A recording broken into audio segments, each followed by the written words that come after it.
Hey everybody, it's Bust with Battles with Bust number 257, and today we're doing Battle in the Rising Tides Gauntlet. And so, before we dive in, I do need to wish everyone Happy New Year. Hope you had a delightful 2022 and a wonderful 2023. I hope your hangover headaches aren't that bad and you're going to get some good enjoyment out of the video today. I'm not worried about me. I'm too old. I can't party like I used to in my youth, so I shouldn't have any hangover sickness, but I don't wish it upon anyone. If you, if you don't have to suffer through it, but if you are, I hope your good times in the previous night made it worthwhile. And so, as we dive into the gauntlet here, I've been kind of like working with this idea of what we can do in the best of 1 3 deck gauntlet, right? And I'm really kind of interested in this idea of playing 2 decks that are just kind of good against everything. You know, just some high quality decks. They don't have any spectacular matchups, but they don't have any bad ones. And then 1 deck that's just like really super polarized and has a bunch of terrible matchups, but has some really good ones. And so if we're able to kind of spike those really good matchups, then that deck can come into play. Otherwise, we just don't have to play it, right? And we fall back to a deck that we're comfortable with against pretty much everything. And so the space that I'm kind of looking at with this format is we have decks like Deep, which just put a bunch of stats on the board. It's very similar to decks like Elites, except it has removal spells in it. If your game goes to turn 7 or turn 8, they're just going to have a ton of stats, but they tend to not be able to interact with you very well. To a lesser degree, there's decks like Twisted Fate Swain, which do have interaction, but the interaction is kind of specific in that it tends to be good, like very good AoEs, but not very good at just taking down big units. And so that's kind of like brought me to this space of just being like, oh, let's just play Battle Fury, right? And so the idea that we're trying to bring today, I'm not 100% certain if the execution is that strong, but I think the idea is quite strong in that if we can put ourselves up against a lineup that has like Deep in another deck that doesn't have Freylord in it, then we can bring Sejuani Fizz. Sejuani Fizz Mind Meld Battle Fury is our kind of wild card polarized deck. If you're bringing elites, we'll just bring this thing, right? We won't interact with you. We'll just smash you for 30 with elusives and call it a day. But if the opposing lineup doesn't look like it's ready to accept those kind of shenanigans, then we're just going to come out and play either Ash Katarina or we're going to play our own Deep deck. And so that's the idea that we're bringing today with today's lineup. We can pull the decks up real quick.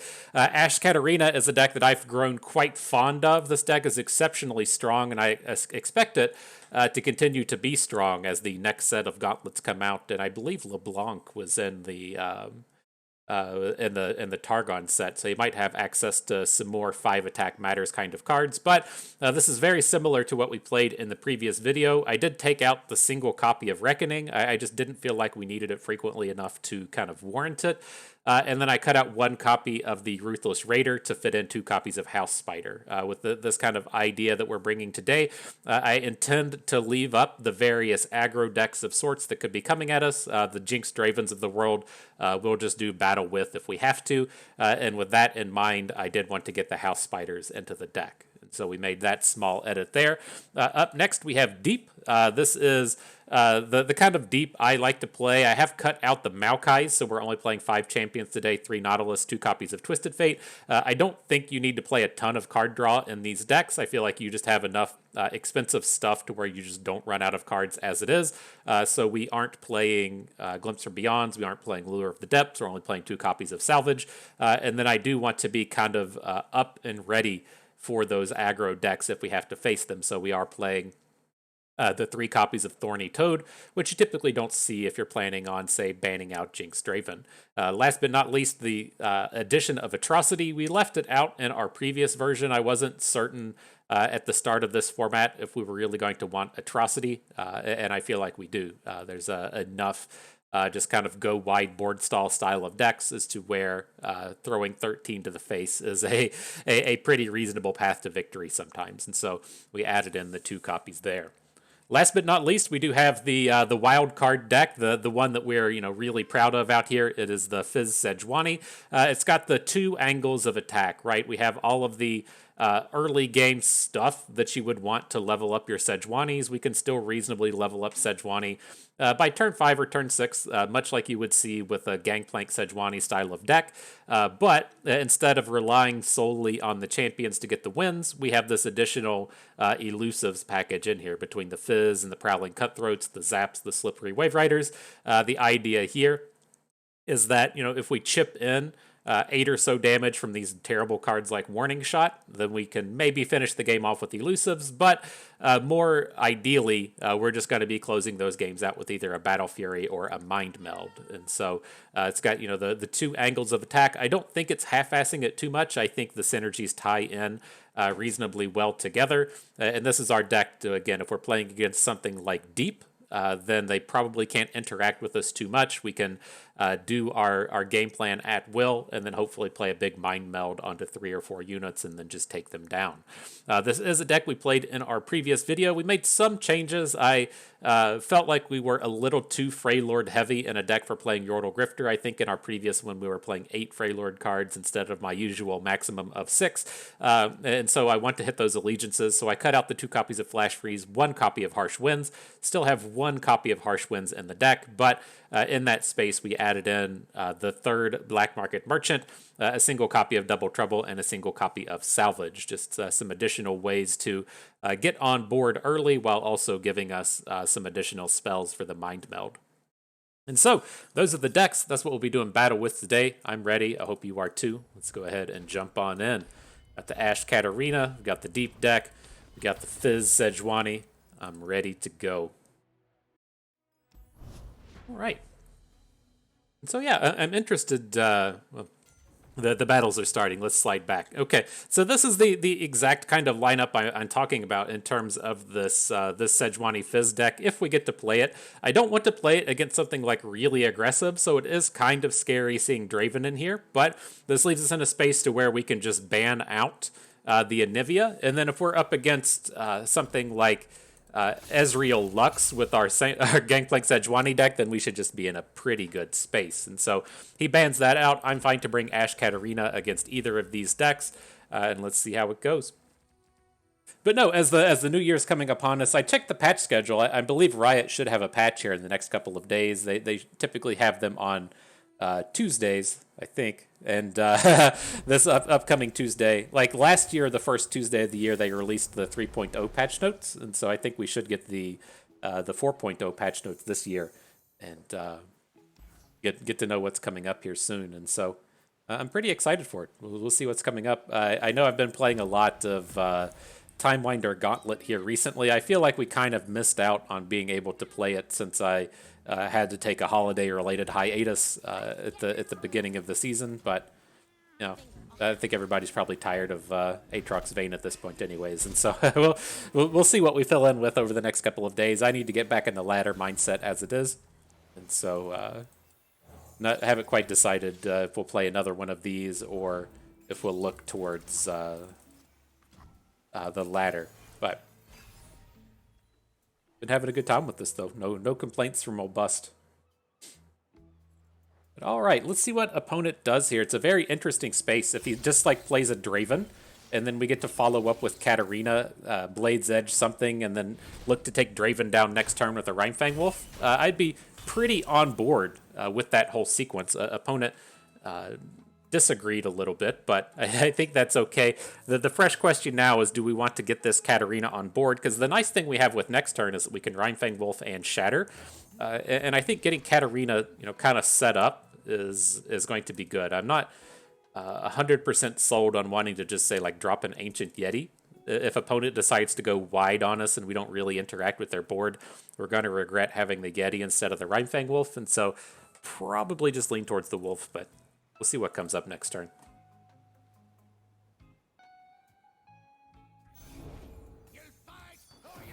And a Petty Officer.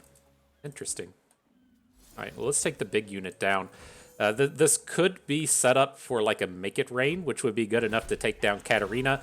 I think I'm okay with that. We should have enough value in our hand between the Double Yeti, Trifari, and Assessor that if we lose out on Katarina, it's just not the end of the world. Now, the nice thing here against Make It Rain is the Rhinefang Wolf does have the bonus health these days, so it should be able to survive it if need be.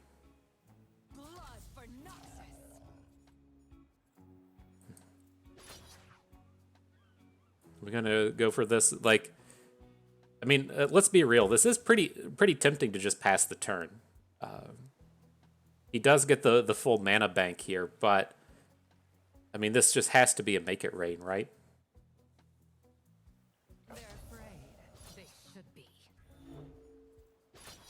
All right, we'll just. I can't bring myself to do it. Let's just get the full clear on the board. Here comes the make it rain. No surprise. We could have played the Shatter onto the Crackshot Corsair to make sure that our Rhinefang Wolf survives, but if opponent doesn't add any new units to the board this turn, we're in a fantastic spot. And then even if he does, we have things like Harsh Winds to try and slow him down next turn. I think this is okay.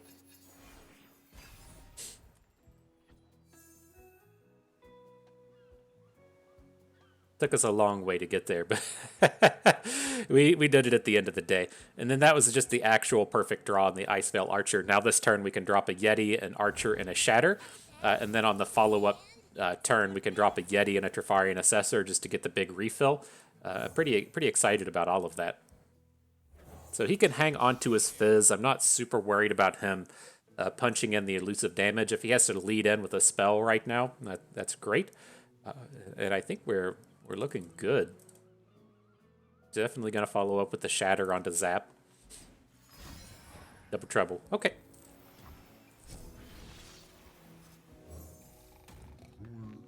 Check out my big boys, bro. You only get to do 2 damage this turn. Wah, wah.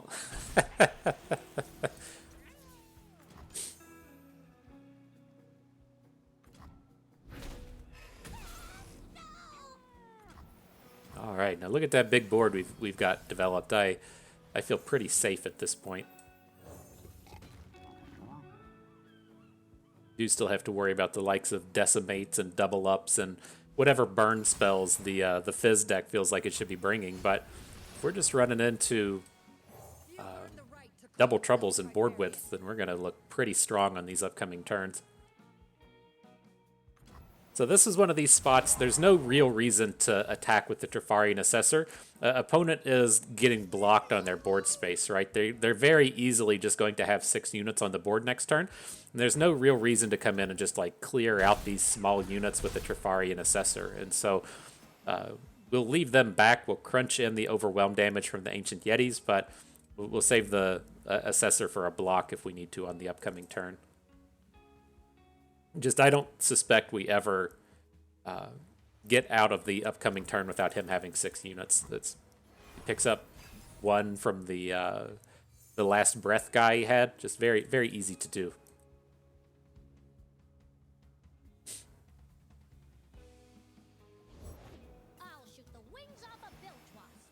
Where are we at? We want to drop these Omen Hawks this turn, right? I'm 100% going to play a Harsh Winds onto whatever elusives he has coming at us.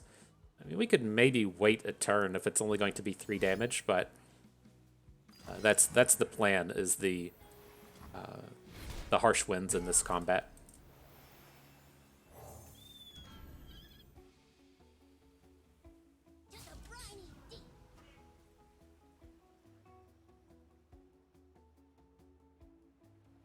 This feels like so little damage to be preventing with the Harsh Winds, but are we ever going to get an opportunity to prevent more? He's probably not playing the 4 attack elusive guys, so it's probably reasonable.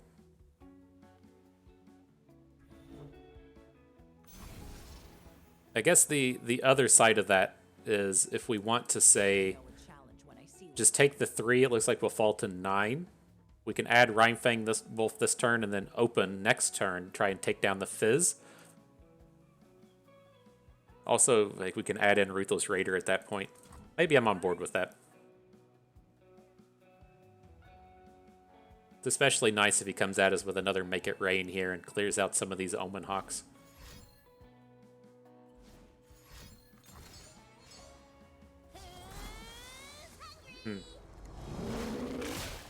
Now, the addition of a playful trickster is a bit of a different story. We're definitely gonna drop the harsh winds in now.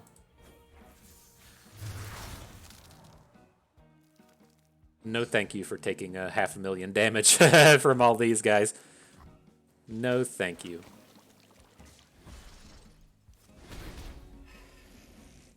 So I'm sure he'll attack again to get the point of damage off the Crackshot Corsair. Might as well send in your Prowling Cutthroat who can't interact with it, but cool. Didn't go for it. A Trifarian Assessor. That is a unit I'd like to add this turn. Because we might want to pick up additional Frostbites for next turn. So let's go ahead and do the draw 3.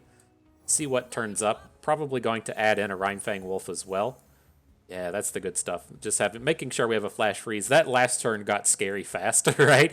When he's coming at us with the 4 attack of Elusives and a Rally. So just getting a little bit of extra opportunity here to prevent damage is nice with the Flash Freeze. If they don't break, they'll burn. Okay. Make the Empire proud. I'll show you how it's done. Watch, learn. A little something like that. We're not going to get the lethal this turn, but we should clear out most of their board. I suspect the Prowling Cutthroat will probably sit at home, but yeah, we got a couple of Flash Freezes for next turn. Need to dodge Decimate, I guess, but we're pretty safe even against Decimate. He needs 2 cards at this point.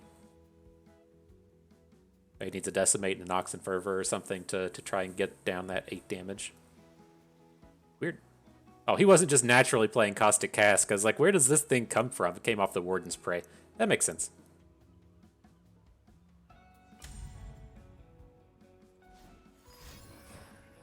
Sure. No fear. That was his 6 mana generated spell. So I definitely feel much safer now, right? He's not going to deal any ground-based damage to us. He doesn't have any cards left in his hand, and so he's definitely not hitting us with any big burn cards. And then now he has to draw a spell if he wants to attack with Fizz. So I think we're safe. I'll be quick.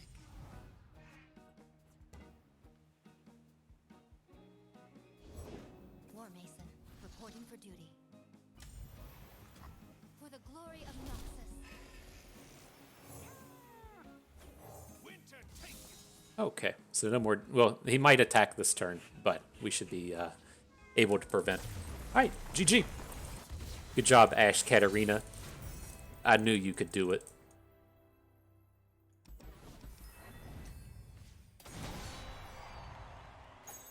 Hopefully that win got you through your hangover sickness. I used to work at a bar when I was in graduate school. Rarely did I have to clean up like vomit and nasty human stuff, but without fail, New Year's Eve was always the one to where that bathroom sink was getting cleaned out of vomit multiple times, and so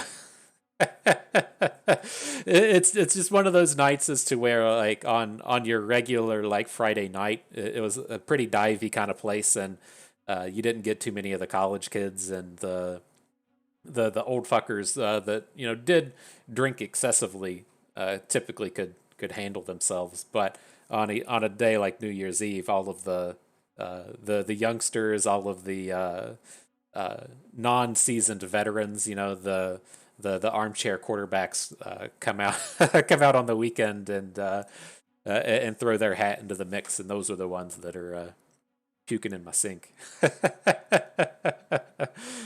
But we at least didn't usually have to deal with stuff like fights, and so that was always a perk.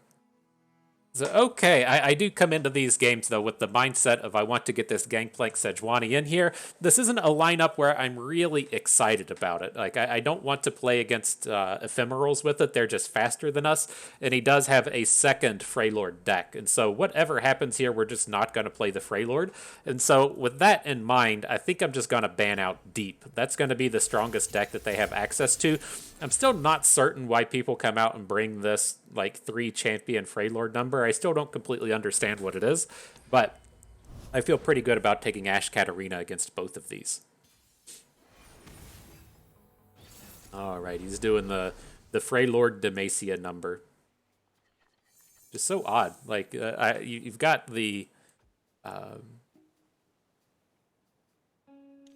like good Shadow Isles-y kind of control package with the Anivia Tryndamere, but it doesn't have the Shadow Isles in it for things like the Harrowing, and so it just strikes me as odd seeing the decks like this pop up. Sometimes you see Lux in them. I just don't get what they're trying to do. Let's drop that Glory Seeker. I mean, there is a chance that he just doesn't have a unit here, and we just get to nug him for 1 million, right? This was a play that we would have turn up, kind of frequently in Expedition, as to where you'd be like, well, you can take the 1 guaranteed point of damage, or in Expedition, you would just like almost always win the game if you got to pull off that combat. And I think it's going to be a little bit different here in Constructed, but getting that 25% chunk taken off the life total right from the start's a pretty sweet deal. Ooh, Ash. Ooh. Get excited. So this is a classic horrible spot for opponent. It's, if you want to add a unit to the board, you know that it's about to get flash frozen by Ash and then hooked with the Glory Seeker, but if you don't, play something, then that 1 unit you have left over is just going to get flash froze blasted. As you can see there. I was about to say with this space, he does have 4 mana built up. Even if he has the riposte to take down Ash, we're going to be in a pretty good spot. So, no complaints. Good job, deck. On to the next one.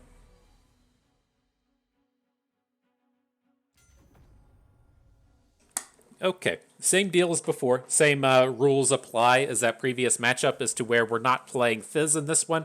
And so with this, the Freylord Zed should be elusives with Omenhawk. This is a standard Spiders aggro.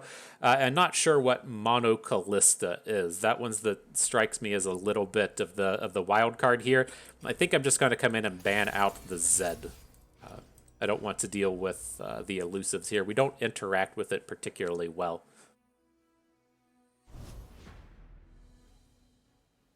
Don't have those friendly make it rains to be dropping onto the Green Glade duo. All right, so we can hang on to a little something like this. It's kind of awkward with the Ancient Yeti. I'm not stoked about hanging on to 4 drops against the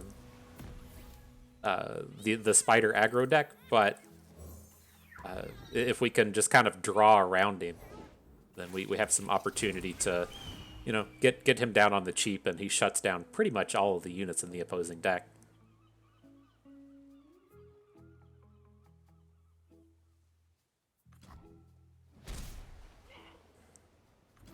Dropping that cupcake. We're coming right up on the 3-year anniversary of the game, right? This was released in March of 2020.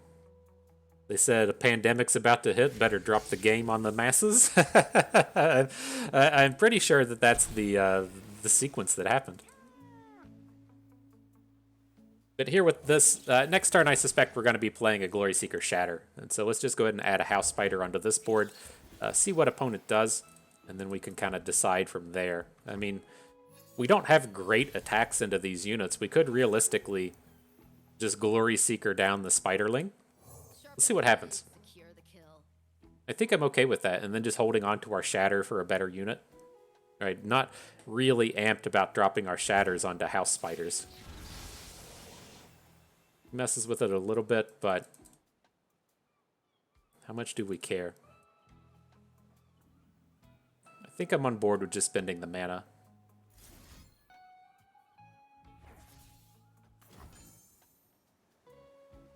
The downside to adding this unit's we're pretty weak on the blocks next turn, and so clearing out a little bit of something should buy us quite a bit of time. The Trifarian Glory Seeker is a notoriously bad blocker, right?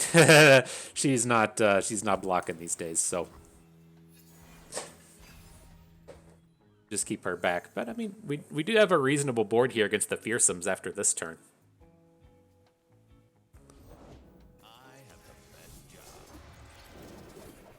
So he adds in Draven. That really limits what he's able to send at us from this point forward. I think I'm okay to just drop Ancient Yeti.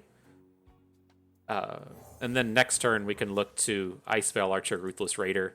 Use the Icevale Archer to get a better hook on something. Beautiful, beautiful.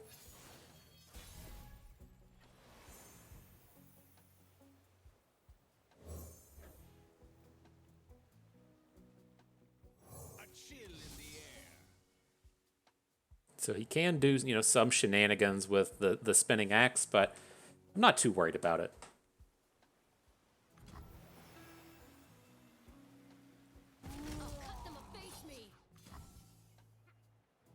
Let's keep playing it slow. We got the Trifarian Assessor in hand, and so a draw 2 next turn's not terrible, if that's what it amounts to. So if he has another combat trick here, then we won't get to draw as many, but we can still save the Assessor for a couple turns from now. We have this additional Ancient Yeti in hand already, so I think this is okay.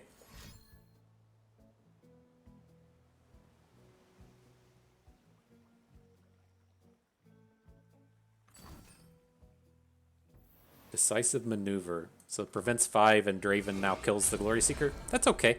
That's a very high profile spell that he's giving up, and he's not adding anything else to the board this turn. So I feel like this is just a big win for us. This is not a deck from opponent that really wants to try and grind it out with us. So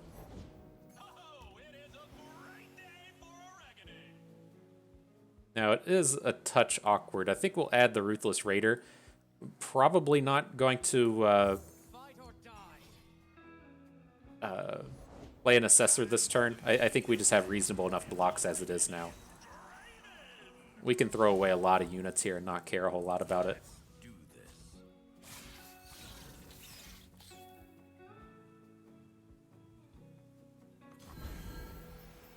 Right, here comes the easy blocks. Omen Hawk onto Dude.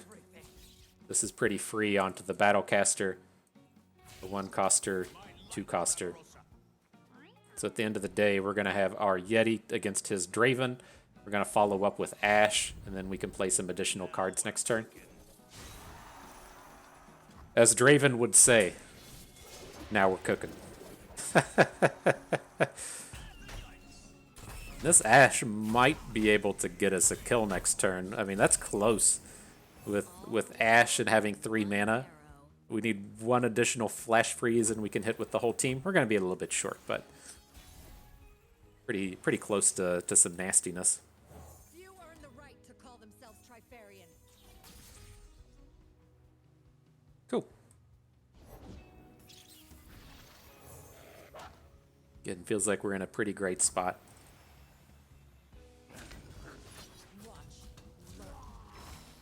So he can try and take our Ash down in this combat, right? He's got the House Spiders with a bunch of spinning axes in hand. We could actually go about this 2 ways, right? We just need 1 more Flash Freeze to level up our Ash. And so if he gets, you know, too crazy here, we can Flash Freeze something else and just expect the Ash to level up. This combat's just good enough, though. He's going to have 2 cards in hand. He's losing his Draven. His Draven's not going to flip. Okay. The saddening thing about this is like this is not a actual Flash Freeze in our hand. This is an Ash. And I would like to have the Flash Freeze, right? If he comes down next turn and it was like, LOL, it's Captain Farron, right? Then we're going to wish we had a little bit more power, but Crawling Sensations. All right, we're good. We are good.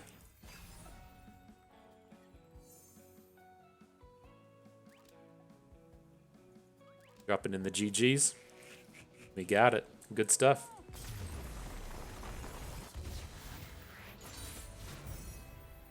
Maybe we'll just play Ash Katarina 7 games in a row. I'm not opposed to it. This is As you may be a regular follower of the channel, I do not play too much Shadow Isles, and so just get that stuff out of here. All right, but same deal. We're not playing the Fizz deck against this lineup. There's just too much Freylord, too much counters to it. I'm going to ban out the Anivia deck. I think that's probably the biggest problem that he's going to be presenting, and then we can continue on with Ash Katarina. Sounds good. The thing again, like I know we're just playing Ash Katarina over and over again. I'm really not expecting people to be banning out Fizz gang or the Fizz deck. I think that they just don't know what it is, and so they're leaving. They're just taking it down, right? And so I more reasonably suspect if like people were aware of what we were doing, they would just be banning either Deep or Ash Katarina, and then we will be bringing the other one. But very surprising they've left both of these decks up every time. And I just feel a lot more comfortable with Ash Katarina. I like the way the deck plays a lot more, and that's why we're playing it over and over. So with that opener, with the double Icevale Archer, double House Spider, we just need like stuff to do, and that's not the stuff that we're really wanting. And so I kept one Icevale Archer, one House Spider, so that we would have some interactivity and have some good units, and then we want to find the other stuff in our deck. We want to find the Ancient Yetis and the Ashes and the Katarinas, even things like Omen Hawk. Just not a lot of cards I want to draw multiple copies of.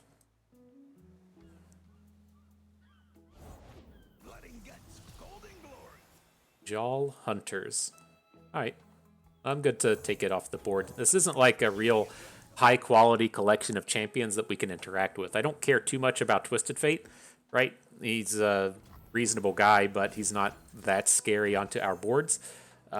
And then we can't really interact with either Hecker or Mirtharesh. And so just come in and try and make a bit of a tempo play here. This all works for me. If we can start to get this, like, if we get this full 6 damage hit in next turn, then we're right in the spot to where Ash is going to be threatening OTKs.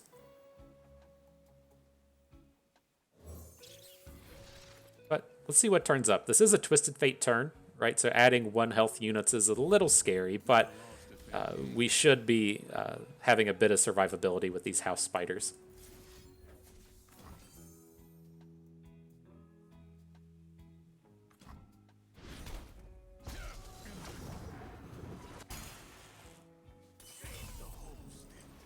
Here they come.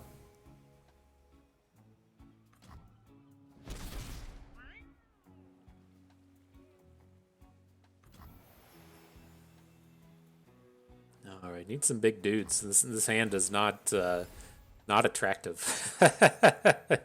Just need something to do. Need an expensive card and a Ash or a Yeti or a Hearthguard. Hearthguard would probably be the ideal draw at this point, but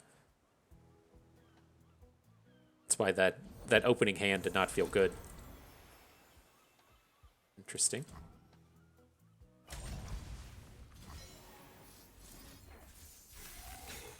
So I'm not too worried about the damage we're taking here. I just don't want him jumping back up to 19. If we're going to develop a big Ash board, then I don't want this thing being a part of it. Right, we're about to get in some more chip damage here. Assuming we don't draw some kind of expensive bro. Right, we're just going to be swinging for the fences. He'll probably block a House Spider, take 5. Right, take 4, sure. Falls to 9. But we're out of stuff to do now, so scary place.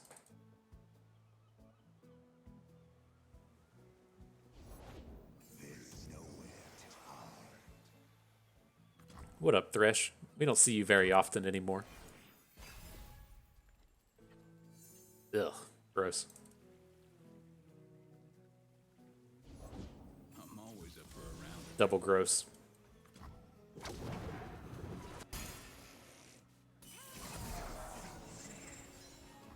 Alright, well, I'm gonna harsh winds this attack if he brings it. Like, I assume there's gonna be an attack coming in, but this is just one of these games to where we drew the wrong half of our deck.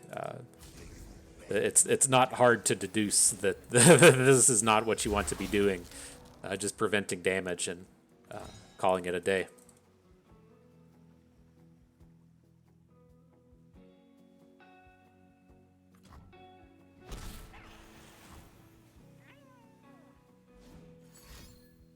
Sure. I never disclose my sources. Alright, what you got for us, deck? Omen Hawk's not going to do it. And so, it's what it is. Sometimes you draw the wrong half of your deck, and even with our mulligan there, things just didn't turn out particularly well. Alright, on to the next one. That's why people don't get 100% win rates. Slingin' Peen. Clever name. And so this is a spot to where, you know, we could start to think about the Gangplank deck. We definitely don't want to take it up against Ashe.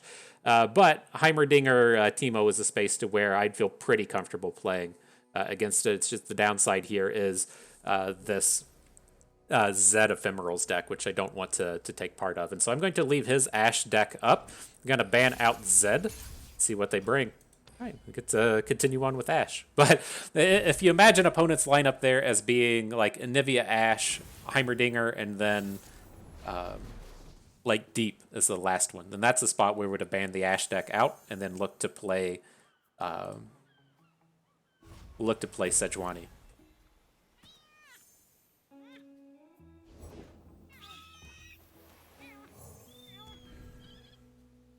Right, Anivia Ashe, but coming at us with challengers. Interesting.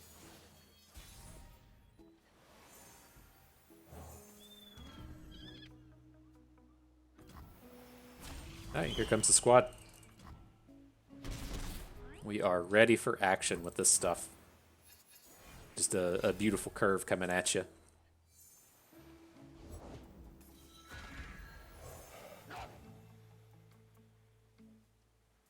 All right, we'll risk the Rhymefang Wolf. There's, you know, a very real chance that he doesn't want to attack into our board.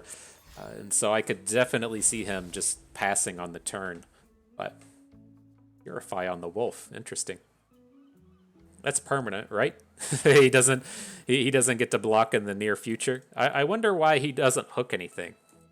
What's his angle with that? Well, let's just throw out the Omen Hawk. That would, like, start to read like an avalanche. You know, if you want to protect the 1/1. This is very odd when you have the opportunity to attack there and just don't take it. Right? You get to pick and choose what you hit. You're just letting your opponent kind of deduce what the best possible situation is.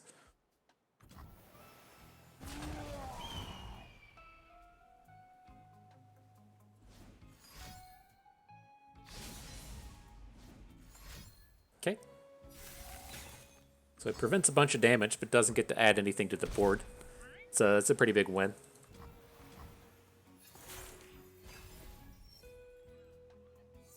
Got our big friends ready to party out here now. Winter is the Freljord's true ruler.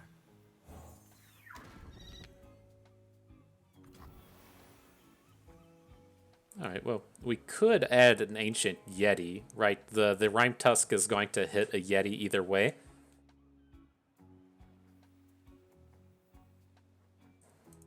Trying to think how we end up with more mana at the end of the day.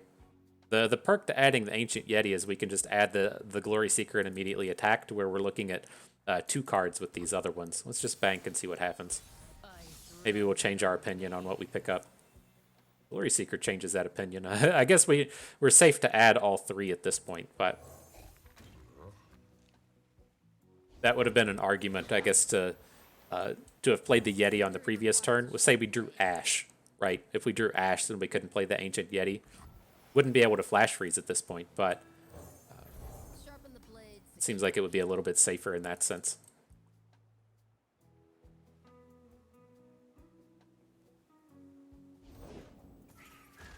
The Weirding Stones. Okay.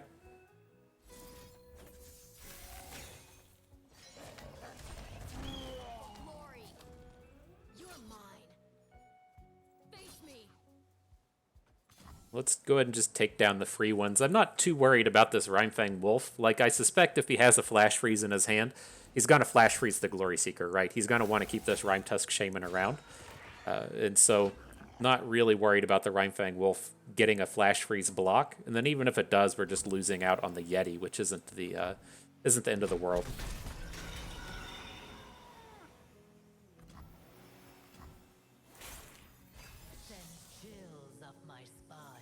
Ooh, we drew our Ash before him. Nope, nope. We didn't. We did not. We did not draw our Ash before opponent. But this is okay. He can't OTK us here. We'll get to drop our Ash and then open attack next turn. I think we're in pretty tip-top shape.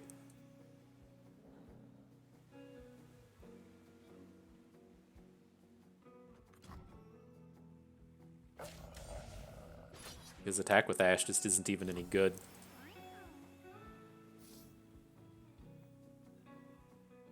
So are we going to just go for a lethal next turn? So the way we're going to look at this is we let this just happen. We play Ash. Then next turn, we Brittle Steel the Rhinefang Wolf. Our Ash freezes their Ash. She's the one that's going to be flash frozen, but he's only going to have one blocker. He's looking at like 6. I think I'd rather have my challengers.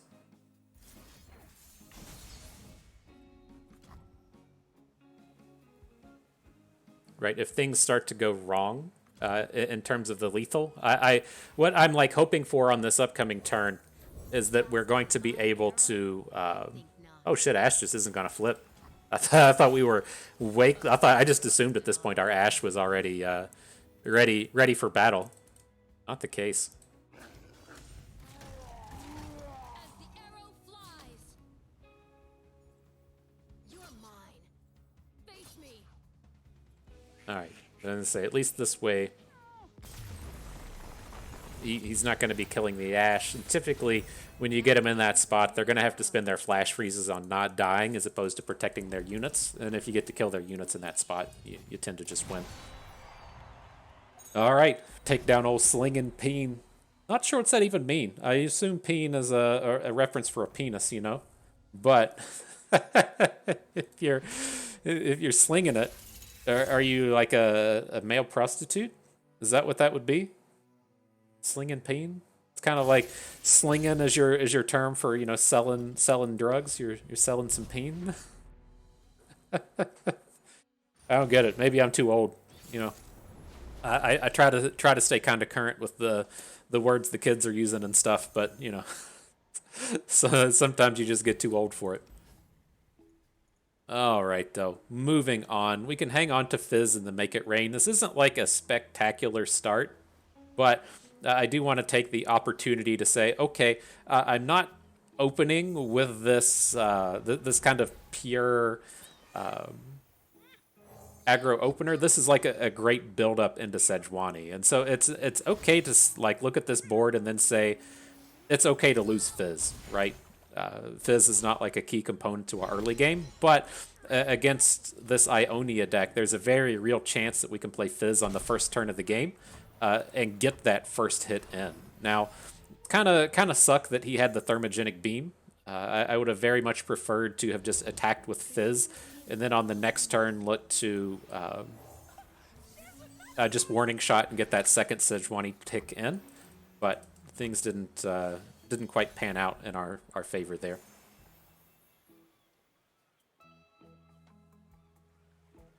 All right, so again, I want to deal some amount of damage. I think we could safely just pass. Getting a bank on mana is not that bad.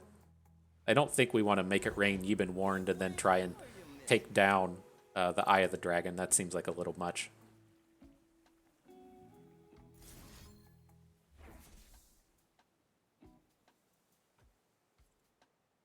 All right, well, let's play some cards. Ezreal's a different story. We have to deal with him shooting all of our bros, and so make it rain. We should have attacked and put the make it rain in the middle. Now if he has a thermogenic beam, this is going to feel horrible. But it seems like we got out of the mess.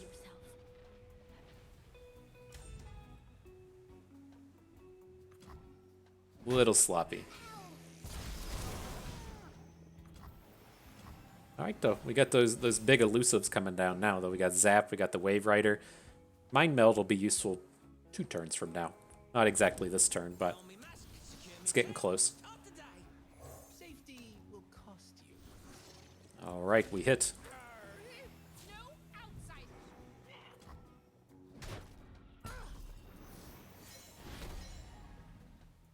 Let's get a Mind Meld. couple turns away, but we can add the Wave Rider on this upcoming turn, and then we can, Fizz added as well. We're getting to the spots to where we can have multiple elusives on board for our Mind Meld. Kind of scary against against old Karma here, since she can have denies, but you know, nothing wrong with just presenting a lethal.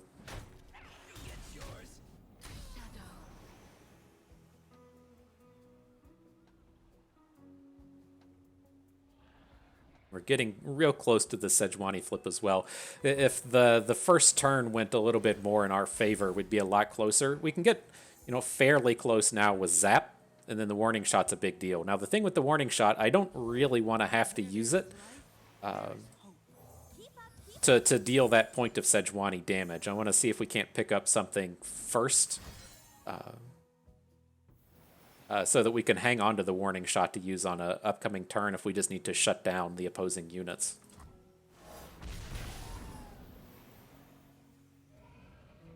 This dude ever attacks here.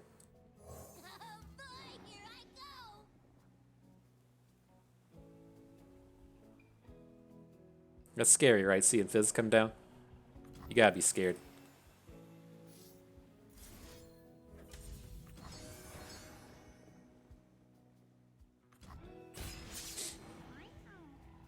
Alright, so not quite time for the Mind Meld, I don't think. We're going to have to wait a couple turns on that one. On our next attack token, though, I think it'll be ready. You own what you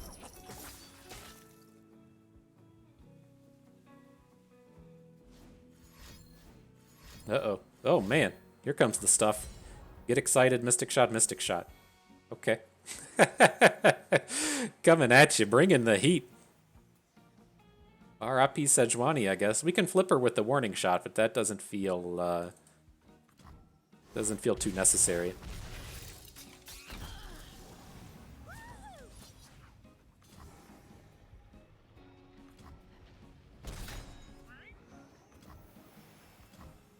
Alright, who wants to start taking bets on this guy being a lame-o that plays Deny? Who wants to start taking bets? Anyone? Anyone? Just pick up a fresh Sejuani. It's like, I'm curious if she's even, like, worthwhile now that we've picked up the Shadow Assassin. I mean, she's got Overwhelm, which is, of course, quite strong, but the Mind Meld doesn't even work in with that.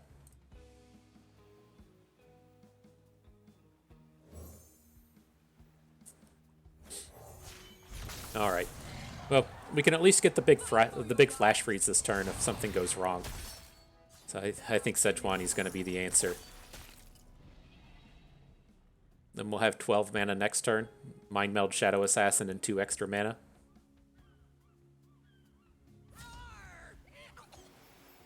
Interesting.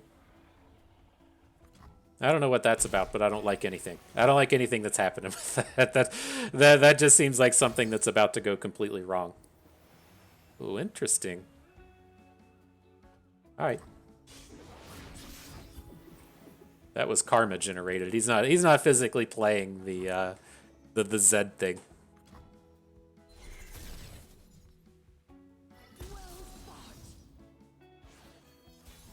All right, fam. Let's see if he's got it though. Let's see if he's got it. The order rewards its faithful.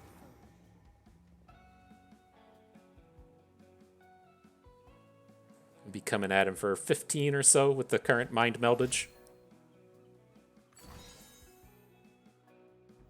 This guy's gonna be lame. I can already tell. I can already tell, fam. Still got the lethal built up with it though. We gotta we gotta go for it.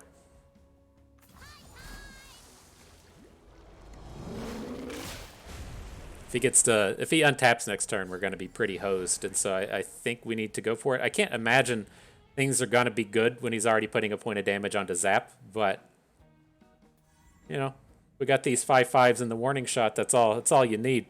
That's all you need. Told you. Told you. Lame. Concussive Palm. All right. I guess that's not 100% lame.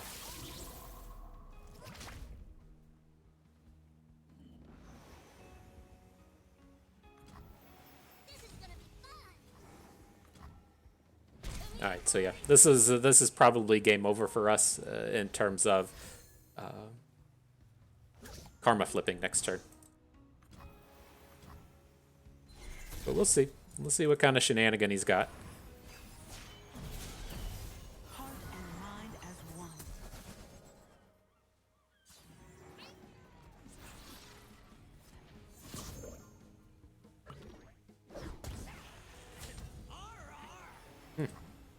Okay. We'll just take it. Like it's kind of a damned if you do, damned if you don't spot. Like we're just dead to Mystic Shots now, but if you throw out a blocker and let him interact in that combat, he gets to start playing doubled up Twin Disciplines and the like. Probably ought to just go for it to be safe, but Dragon Kick. I like what you're about, but that's not that's not a game winner right now. Like, why would you target Fizz?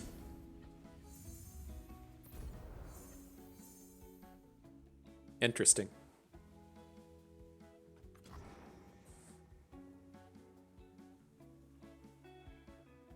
Could have Dragon Kicked anything. Oh my gosh, we made it through the turn? Oh boy. That was unexpected. Unexpected. Alright. You know what life's about.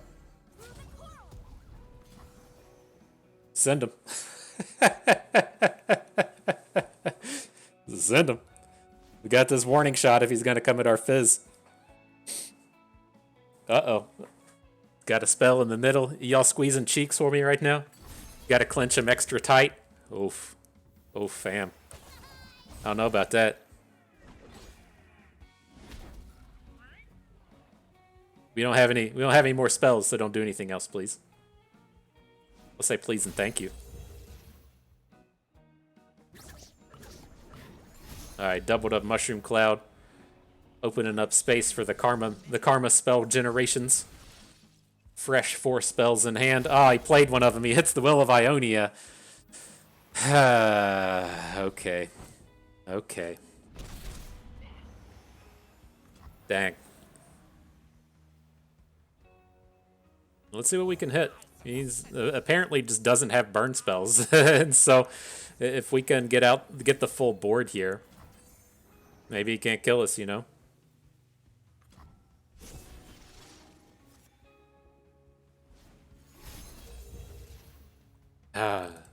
Well, I appreciate the squeeze you gave for me. It wasn't enough. It was a partial squeeze, you know. It was almost enough. It's close. It's close. Let's say maybe we'll black market merchant a wow, he's hitting with karma in here too. Does he do this? Fire beware! We live here.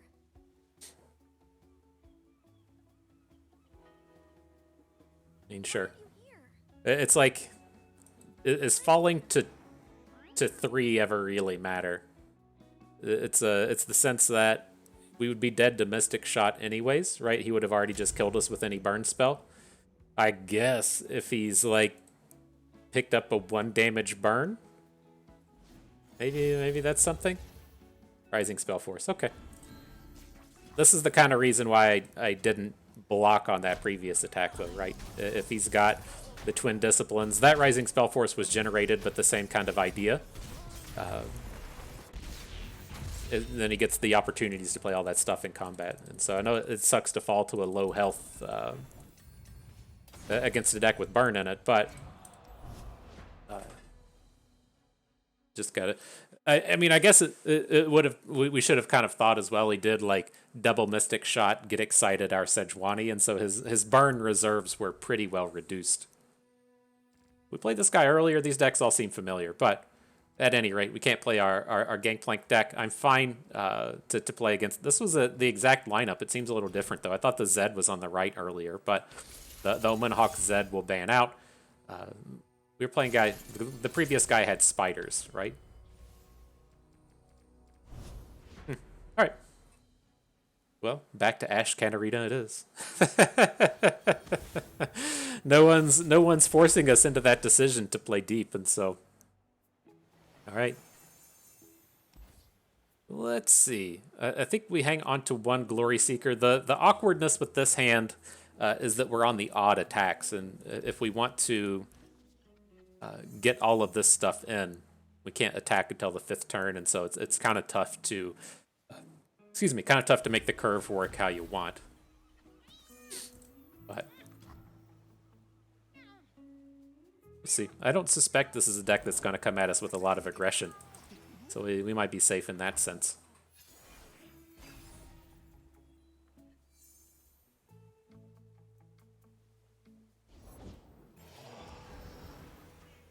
I need just a moment. Dude, no blocks. No blocks. No.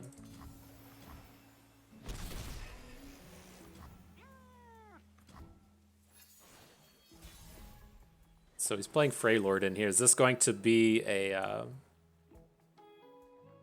Mistwraith's deck? Well, it's clearly a Mistwraith's deck. Is it going to be the thing that lets you give your units +2/+2 of the same name? Iceborne Legacy. That would make sense.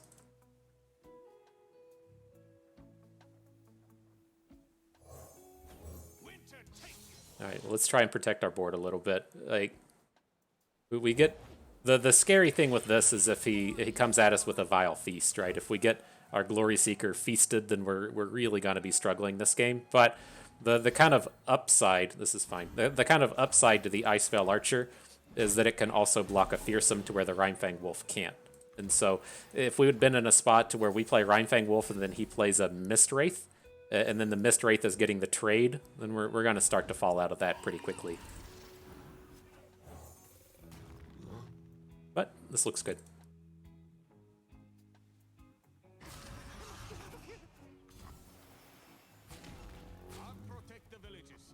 Okay, just prevent as much damage as we can. That stops 7. Still get to keep our friend Ancient Yeti around, and we've got him ground out pretty good. It's just going to be a matter of if he has a really big turn with like the Harrowing, or if he has a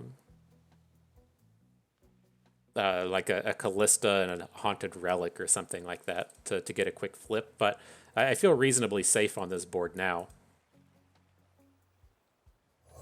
So what I'm going to do, I'm going to just play on curve. I'm going to add the Wolf. I'm going to add the Ruthless Raider. I'm going to kind of save up our mana for this Ancient Yeti.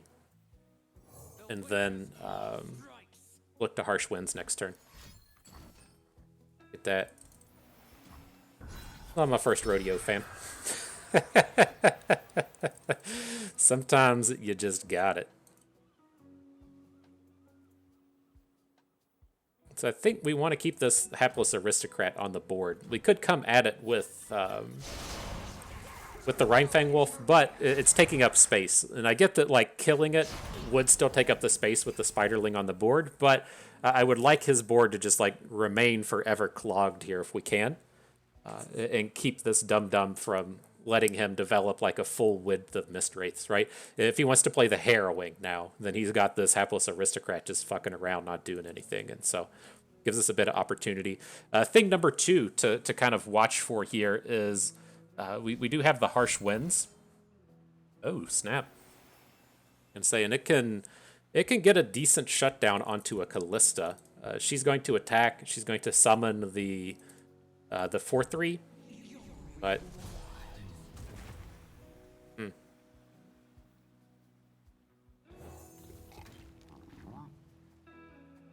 I think this is okay.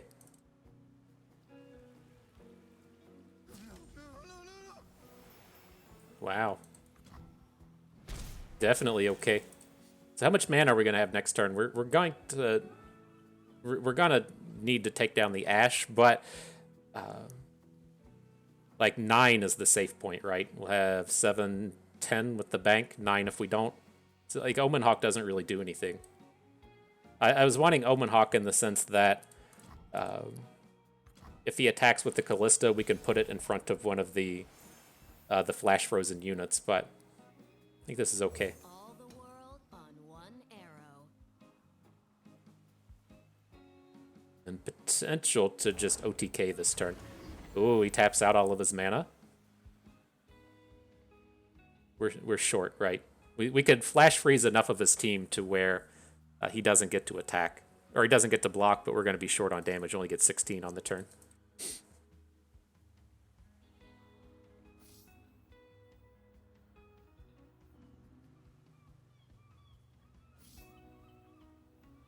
Alright, so here's the play. We're going to put the can't block onto the hapless aristocrat and onto his big boy. We're going to attack with Ash. That's going to now target Callista. We can hit Callista with the wolf. We can hit with this last remaining guy. His only blocker is going to be the Arachnoid Sentry. I think that's okay. We have to worry, I guess we do have to kind of worry about the big Overwhelmer and the They Who Endure next turn, but kind of is what it is. Alright, we'll stop here. Maybe we should be sending in the... My aim is I didn't want to just, like, trade our 3-1 into his 3-2 and then have him play the Harrowing and have a big board again. But...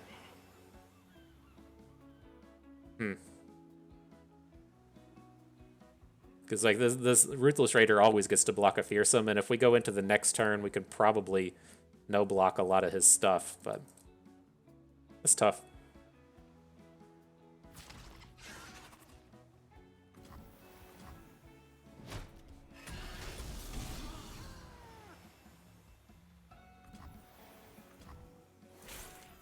Alright, now we don't have any flash freezes to work with. I guess we have the Crystal Arrow.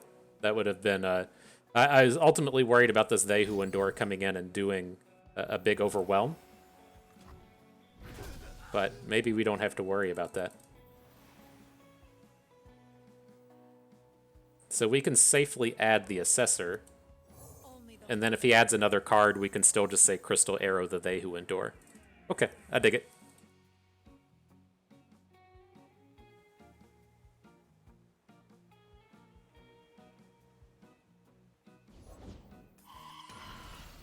So he's only down to 2 cards remaining at this point. Sounds good. no going back. We can still Crystal Arrow on the turn, but now that the They Who Endure can't overwhelm kill us, I'm not worried about it as much. We do have to worry about, like, Atrocity, I guess. Atrocity could be a thing, but...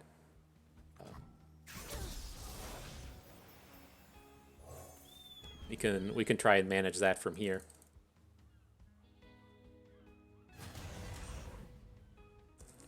The other kind of interesting thing, if we just throw a big unit in front of the They Who Endure, is we can Brittle Steel it next turn. Which I'm kind of on board with. So say, like, let's just prevent as much damage as we can. Count on Katarina to do her thing. And then we'll just take his units down with Frostbites next turn. Got to watch ourselves with this guy. We're going to kill off a Spiderling and he's going to grow. It does give him the chance to kind of grow it again, or if we... Oh, I thought he got it every combat. Okay. And we just draw Ash. Draw Ash like a boss. That's the... That's the way to do it. Faster than my arrow? I think not. So the thing to watch out with this combat, I don't really want to play the Crystal Arrow.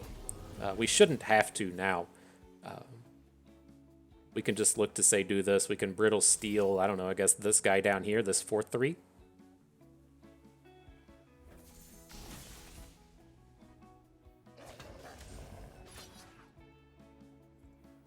Everybody gets to attack. They Who Endure gets popped by the Ash Arrow. So he can't block. And then we're looking to just play Katarina and take a rally attack after this.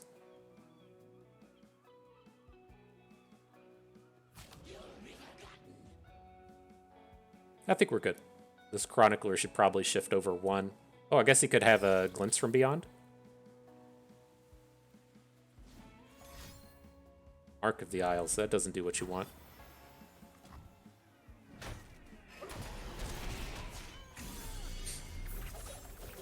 Okay, so now we get our rally. Solves everything.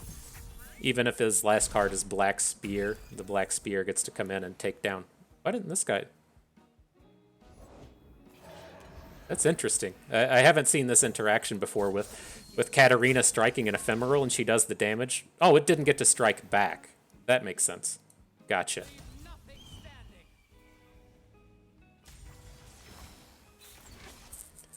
Gotcha. All right. The remainder of them dudes can't block. Get that GG. Well done, bust. A new Freljord will rise. Oof. We haven't talked about fantasy football yet. I had a brutal week of fantasy football. I can't remember if I talked about it before Christmas or not, but we can talk about it again. I had one league where I didn't expect to do any winning. I made the playoffs in both leagues. One league, my team just got ravaged by injuries.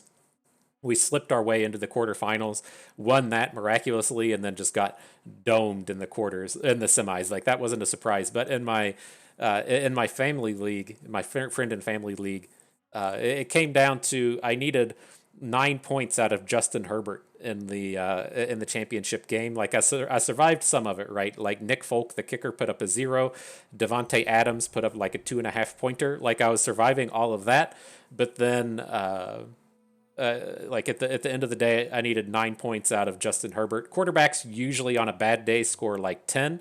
On a medium day for someone like him, he scores like 15, and on a good day puts up like 20, 25. I was expecting big things out of him. Put up like 6. It was fucking brutal. And so, we didn't make it from that point, but this is what it is. Oh man, we finally got what we wanted, right? We were looking to ban out the Jinx Draven, bring the Sejuani Fizz against either Deep or Karma, and then he actually brings the ban in. I guess we should have expected it, because everyone's just bringing the ban in on the Sejuani Fizz today, but that's tough, man. That's tough. This is like the matchups we were hoping to see, right? Going up against Deep and something like the Karma deck, that's going to feel pretty good. All right, though. Do we want to hang on to Calling Strike? Is he playing Maokai? Probably should. Then I want the Ancient Yeti. We don't have to be super aggressive coming out of here, but we'd like to have something in the early game.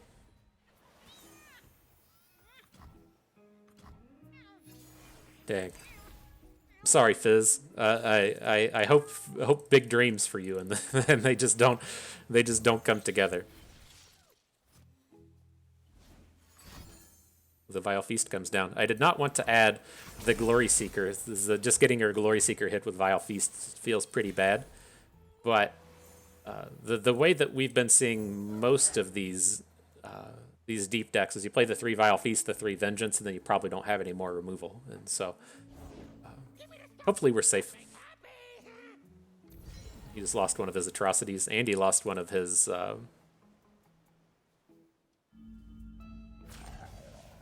he lost an atrocity, and he lost Toskai in a Vengeance. I mean, that was a pretty good, a pretty good collection of cards for us to remove. So I feel reasonably safe with the 1 health board, right? I don't expect, like, he could have another Vile Feast, sure, but I don't think we're going to commonly run into the likes of Withering Whales, which we just saw him cycle away. Maybe we should be scared.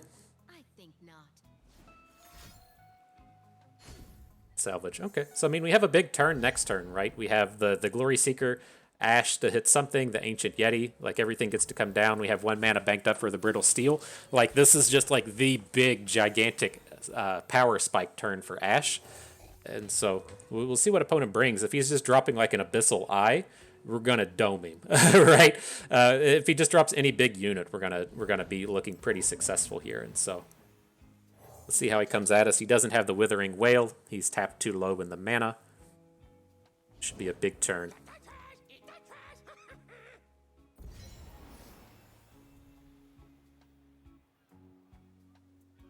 So, let's see. The Flash Frozen dudes are going to be the Dredgers and the Deadbloom Wanderer. I think that's fine. The Thorny Toad's just going to get to do his thing, I guess.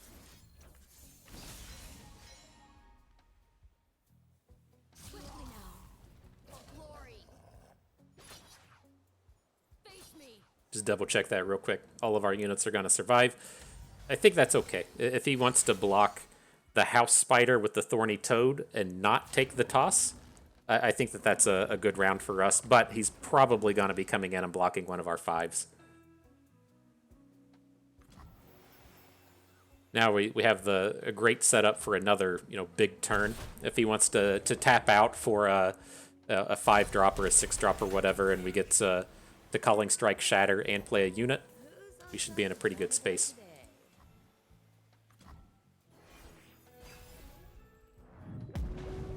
He hits deep.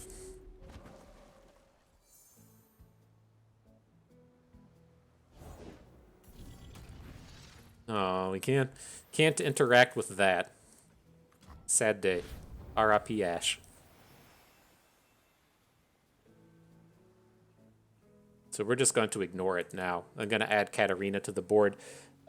Probably want to take down the hired gun. We'll see what it hooks in combat. Well, always going to take the big boy hook into the Ancient Yeti, right? Maybe we should have shattered it.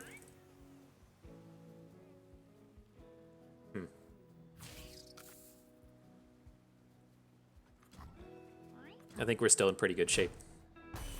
But yeah, probably should have shattered it. We gotta look to take it down with the Rhinefang Wolf next turn, and then we can try and win with Katarina.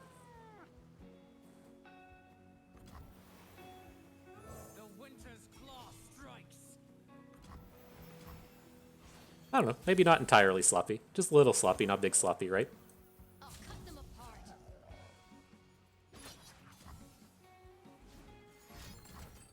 There's a Withering Wail.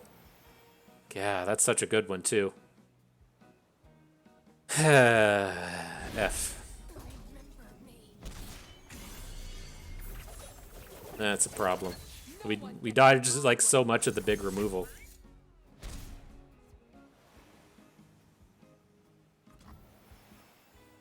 So now, do we feel the need to answer this guy? Right, we can shatter Calling Strike. I'm not a huge fan of it. I'm leaning towards just playing Katarina again. Attacking, if he blocks, it's okay. He shouldn't be able to kill us next turn, right? The winter's claw. Yep.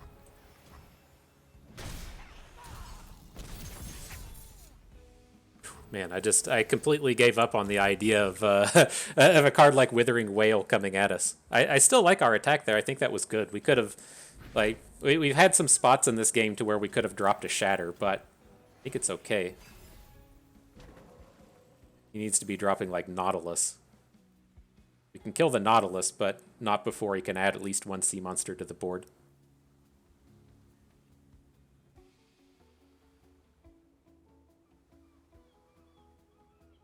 I mean, we might just get to ignore that, though, right? If he taps out for Nautilus and we just drew Ash, if we get to add both Ash and Katarina.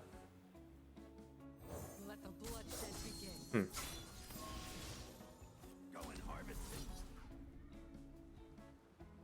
We get the Blade's Edge. The card that's more worrisome about our Katarina coming in is the box, right? We've seen in his discards the box is a thing. Vengeance comes down. Okay. And then we still have a rally for the turn, so we can bring some heat. As the arrow flies. And I believe he should be out of vengeances at this point. Right? He tossed one and played two. Alright. Well, we're bringing it. Quickly now.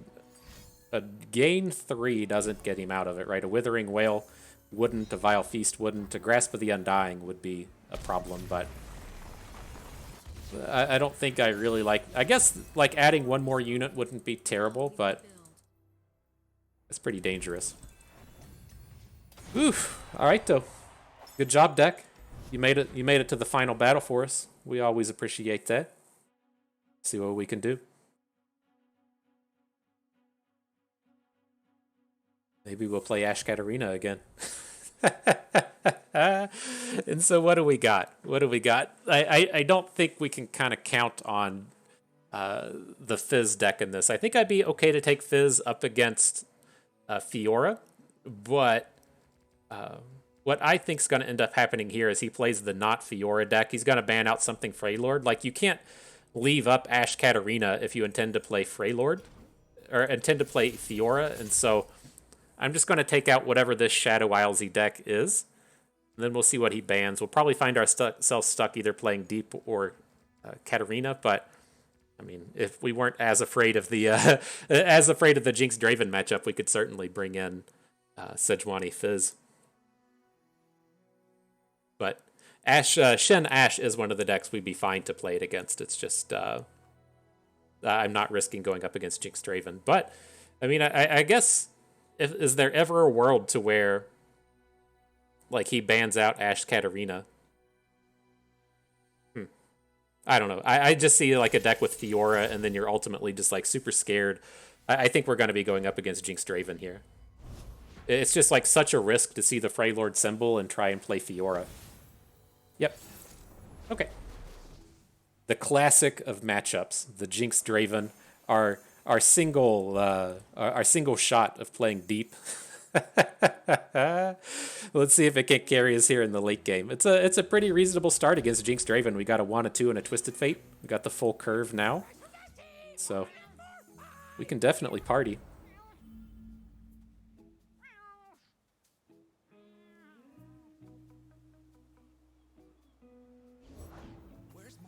Our boy Legion Rearguard, I love it.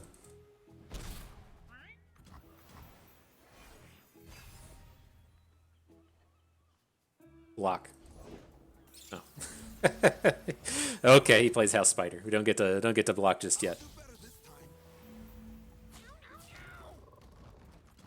So we do have Twisted Fate in hand. You can think maybe I want to put a point of damage onto the House Spider and go for the big clear. It just, if opponent spends all 3 mana next turn and then open attacks, we don't get to have that good play. And so what we're kind of hoping here is we add the Jaw Hunters. That now shuts down plays like Draven. You don't really want to be playing Draven into the Jaw Hunters. And then we'll see if we limit what he adds to the board. Not really limiting, but if we'd block the House Spider, he'd definitely be open attacking. Now there's a world where he just plays Draven, which isn't that bad. He discards Jury Rig. Okay. Never lost a fair game or played one. We'll just kill Draven next turn. How does that sound to everyone? Sprinkle a little salt on that. Say LOL. All right. Well, let's see what happens. The next, like, I don't think we even care about this Draven. Like, we have the Devourer of the Depths. I would almost rather just save it for Jinx, right? The Draven's not actually going to kill us here, but Jinx does present some issues in the sense that if she has the empty hand, we even kill her with the Devourer of the Depths? Obliterate an enemy with less health than me, so if she's flipped, we can't hit her. She'd be a 5/4. That's scary.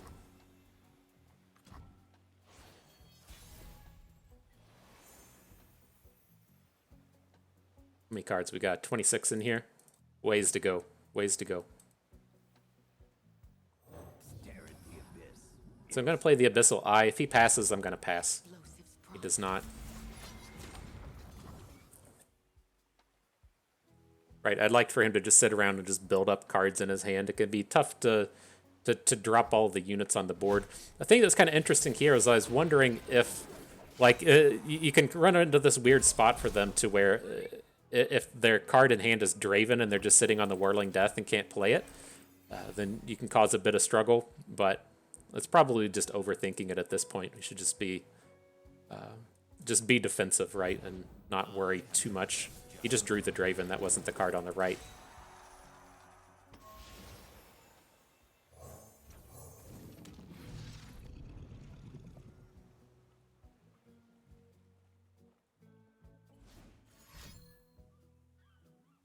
Something coming in. Looks like a Get Excited, so we don't have to worry about Jinx. I'm completely fine with it now.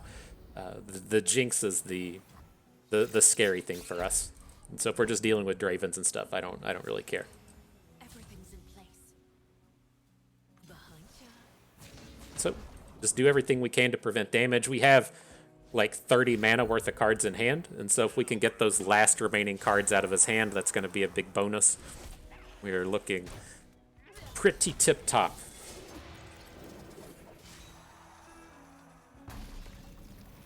Interesting now that he has the spinning axe. If he draws Jinx this turn, he can't flip her. Interesting, I tell you.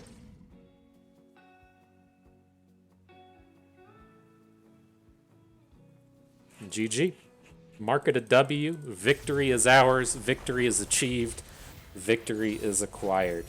So, good stuff. Good stuff. And so, yeah, I think we had a pretty good run with that lineup. And, you know, I know we played Ash Katarina.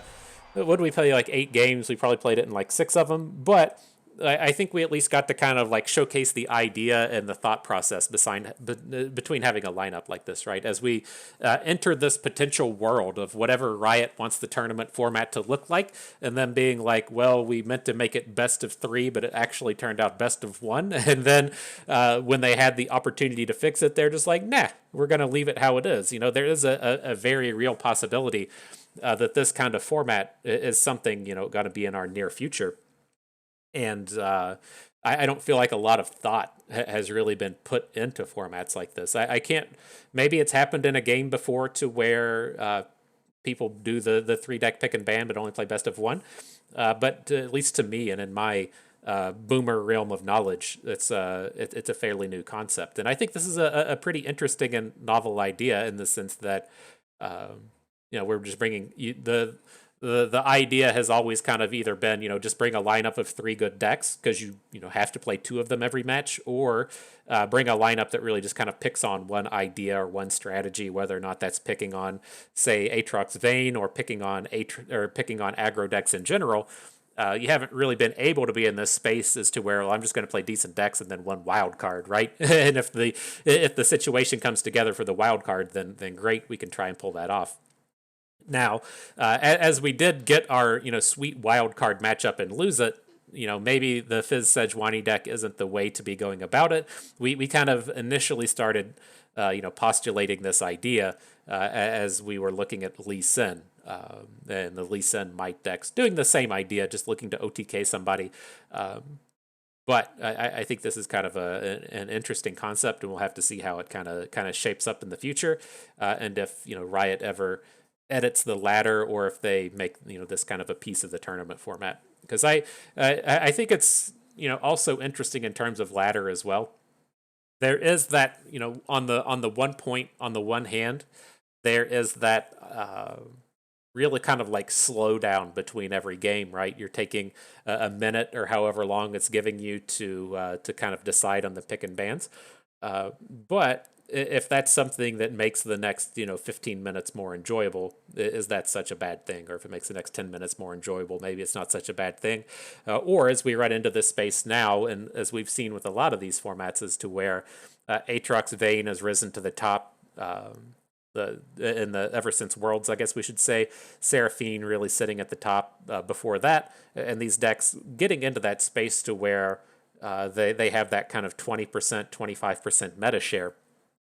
Being in a format where you can just say, well, I'm just going to ban it is something that I think would be interesting, because we all know that as I did not enjoy the Seraphine heavy meta, and I still don't enjoy playing against the back alley bar decks, it is nice to just remove that from the equation. It makes it interesting. It's just a kind of like new and novel format, if you will. Everyone's done best of 1 before. Everyone's done best of 3 before. That started in Hearthstone, to the best of my knowledge. You've seen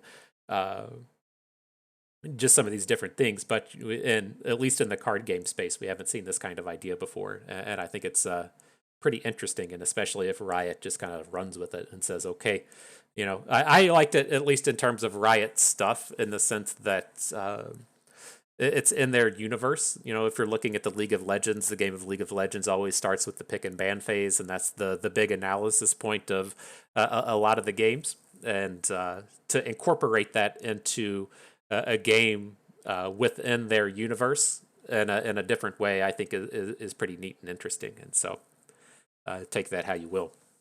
But nonetheless, we're getting rambly. We'll let you go. Nurse that hangover. If you want the FTP bust cure to the hangover the way I always attack it, it's probably too late for you now. But you wake up, you drink a whole bunch of pre-workout. Then you go to the gym. You have the absolute sweatiest workout that you can have. Then I'm sorry, you have to eat vitamins at some point. You should have ate vitamins last night. You wake up.